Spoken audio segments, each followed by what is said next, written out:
Hello friends, welcome to Kiruthika's cooking. இன்றைக்கி நம்ம சேனலில் ரொம்பவே டேஸ்டான உடம்புக்கு சத்தான எள்ளு பர்ஃபி தாங்க பார்க்க போகிறோம். வெட்டிக்கடையெல்லாம் கிடைக்கக்கூடிய எள்ளு பர்ஃபி ஈஸியாக வீட்லேயே எப்படி செய்கிறதுன்னு பார்க்கலாம் வாங்க. எள்ளு பர்ஃபி செய்கிறதுக்கு நான் ஒரு கப் அளவுக்கு கருப்பு எள்ளு தாங்க எடுத்திருக்கேன். கருப்பு எள்ளை வச்சு தான் நம்ம இப்போ பர்ஃபி செய்ய போகிறோம். முதல்ல எள்ளை வறுத்துக்கலாம். அதுக்கு ஸ்டவ் பற்ற வச்சு ஒரு கடாய் வச்சுக்கிறேன். கடாய் சூடான பிறகு நம்ம எடுத்துருக்கிற ஒரு கப் அளவுக்கு எள்ளை கடாயில் சேர்த்துக்கிறேன்.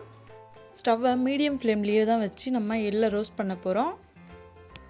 5 நிமிஷம் லைட்டாக வறுத்துட்டே இருந்தால் போதும், எள்ளு சூப்பராக வறுபட்டுரும். அதுக்கப்புறம் ஸ்டவ் ஆஃப் பண்ணிவிட்டு வறுத்த எள்ளை ஒரு பிளேட்க்கு ட்ரான்ஸ்ஃபர் பண்ணிக்கலாம். இந்த எள்ளை 5 நிமிஷத்துக்கு ஃபேன் காற்றுல வச்சு ஆற விடுவோம். எள்ளு கூலாகட்டும். இப்போ பர்ஃபி செய்கிறதுக்கு ஸ்டவ் பற்ற வச்சு கடாய் வச்சுக்கிறேன். எள்ளு பர்ஃபி செய்கிறதுக்கு நம்ம எவ்வளோ அளவுக்கு எள்ளு எடுத்துருக்கோமோ அதே அளவுக்கு தான் வெல்லம் எடுக்க போகிறோம். ஒரு கப் எள்ளுக்கு ஒரு கப் அளவுக்கு வெல்லம் எடுத்திருக்கேன். ஸ்வீட் அதிகமாக வேணாம்னு நினைக்கிறவங்க அரை கப் வெல்லம் கூட எடுத்து செய்யலாங்க, பர்ஃபெக்டாக வரும். தண்ணிலாம் எதுவும் சேர்க்காமல் நம்ம இப்போ வெல்லத்தை கரைச்சி எடுத்துக்கலாம். ஸ்டவ்வை மீடியம் ஃப்ளேமில் வச்சு 5 நிமிஷத்துக்கு வெல்லத்தை நல்லா கலந்துக்கிட்டே இருக்கலாம். வெல்லம் கரைஞ்சி வரட்டும். இப்போ பார்த்தோம்னா வெல்லம் நல்லா கரைய ஆரம்பிச்சிச்சு.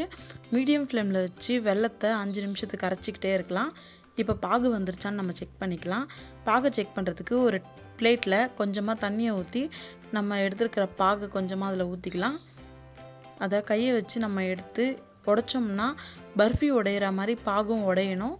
நான் வீடியோவில் காட்டுறது போல் பர்ஃபெக்டான பர்ஃபிக்கான பாகு வந்துருச்சுன்னு அர்த்தம். இப்போ இந்த பாகில் 1/4 டீஸ்பூன் அளவுக்கு ஆப்ப சோடா சேர்த்துருக்கேன்.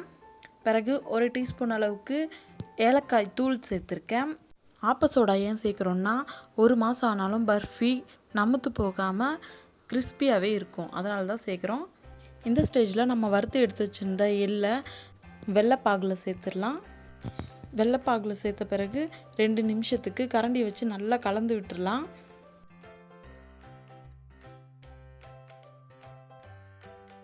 நல்லா கலந்து விட்ட பிறகு 1 டீஸ்பூன் அளவுக்கு நெய் சேர்த்துருக்கேன் லாஸ்ட்டாக. இதை ஏன் சேர்க்குறோம்னா எள்ளு பர்ஃபி கிளாஸி கன்சிஸ்டன்சியில் இருக்கணுன்றதுக்காக நம்ம நெய் சேர்த்துருக்கோம். நெய் வேணாம்னு நினைக்கிறவங்க ஸ்கிப் பண்ணி விட்டுடலாம். அவ்வளோதாங்க, எள்ளு பர்ஃபிக்கான மிக்ஸ்சர் ரெடி ஆயிடுச்சு. அடுத்து ஒரு பட்டர் பேப்பர் எடுத்திருக்கேன். அதில் கொஞ்சமாக நெய் சேர்த்துருக்கேன். கையை விட்டு நல்லா க்ரீஸ் பண்ணி விடுறேன். ஏன்னா நம்ம எள்ளு பர்ஃபி இதில் தான் நம்ம ப்ளேஸ் பண்ணி கட் பண்ண போகிறோன்றதால நெய்யை நல்லா ஸ்ப்ரெட் பண்ணி விட்ட பிறகு சூடாக இருக்கிற எள்ளு பர்ஃபி மிக்ஸ்சரை இது மேலே ப்ளேஸ் பண்ணிக்கிறேன். கரண்டியை வச்சு ஈவனாக ஸ்ப்ரெட் பண்ணலாம். அடுத்து ஒரு சப்பாத்தி தேய்க்கிற கட்டை இருக்கும் இல்லையா, அதில் கொஞ்சமாக நெய் எடுத்து தடவி விட்டுக்கிறேன். சப்பாத்தி கட்டையில் நெய்யை நல்லா க்ரீஸ் பண்ணி விட்ட பிறகு நம்ம எள்ளு மிக்சர் மேலே வச்சு நல்லா தேய்ச்சி விட்டுக்கலாம். நார்மலாக சப்பாத்தி தேய்க்கிறது போல் தேய்ச்சி விட்டுடலாம். எல்லா பக்கமும் ஈவனாக இருக்கிற மாதிரி சப்பாத்தி கட்டையை வச்சு அழுத்தி தேய்ச்சிக்கலாம்.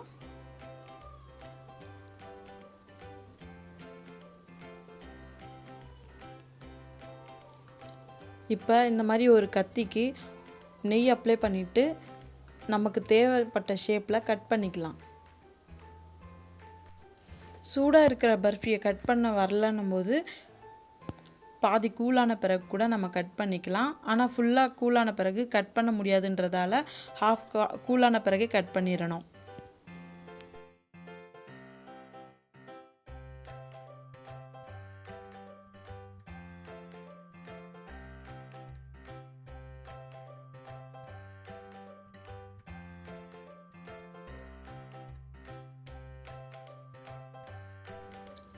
அவ்வளோதாங்க, நம்மளுடைய எள்ளு பர்ஃபி ரெடி ஆகிடுச்சு.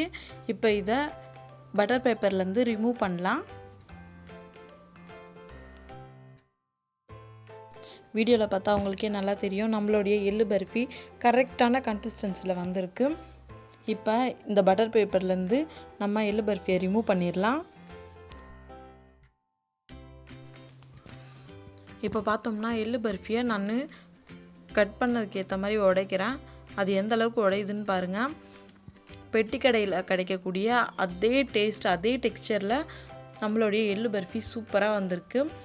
இது உடம்புக்கு சத்தானது, அதுவும் இல்லாமல் டேஸ்ட்டாகவும் இருக்கும். இதை நீங்களும் உங்கள் வீட்டில் ட்ரை பண்ணி பாருங்கள்.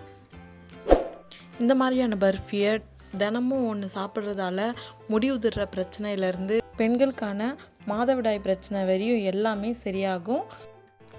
இந்த எள்ளு பர்ஃபியை நீங்கள் குழந்தைங்களுக்கு ஸ்கூலுக்கு ஸ்நாக்ஸாகவும் கொடுத்து அனுப்பலாம், டீ டைம் ஸ்நாக்காகவும் எடுத்து சாப்பிட்லாம். எல்லா விதமாகவும் இது சூட்டான காம்பினேஷனாக இருக்கும். இந்த எள்ளு பர்ஃபியை நீங்களும் உங்கள் வீட்டில் ட்ரை பண்ணுங்கள். உங்களுக்கு எப்படி வந்துச்சுன்றதை என்னோட கமெண்ட்டில் ஷேர் பண்ணிக்க மறந்துடாதீங்க. இந்த வீடியோ பிடிச்சிருந்துச்சுன்னா லைக் பண்ணுங்கள், ஷேர் பண்ணுங்கள், கமெண்ட் பண்ணுங்கள். கிருத்திகாஸ் குக்கிங்கை சப்ஸ்கிரைப் பண்ண மறந்துடாதீங்க. தேங்க்யூ.